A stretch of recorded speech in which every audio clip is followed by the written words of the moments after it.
Cik-acik sekali Bos Ijan buat wajah baru Hafiz Enterprise. Uish, cik-acik terus nampak je. Ni cik-acik singgah sebab apa? Nampak ada kereta bos dan kereta Enja dekat sini ni. Cik-acik datang. Adik.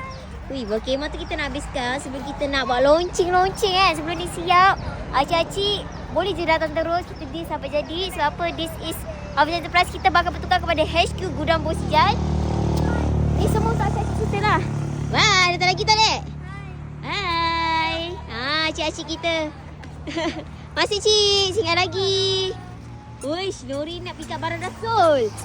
Geng, nak tengok tak barang apa yang Angel baru je sold. Baru je satu hari Angel kat sini. Tiba-tiba barang dah sold. Nak tengok ke? Nak tengok ke buat khemah? Ni. Bukan satu set je tau. Yang sana tu pun sold. Dengan dekat showroom sana. That's why. Kenapa Acik suka dekat sini Hafiz Enterprise barang banyak. Lepas tu Acik nampak apa beza je. Sebab untuk debit macam ni kita ada 800. Lepas tu sebelah tu ada 3,000 lebih. Dan kenapa ia berbeza? Sebab jati walaupun design sama tapi pembuatan berbeza. Nak senang Acik datang je sini terus. Kita deal sampai jadi. Itu lori. Woish, lori sold.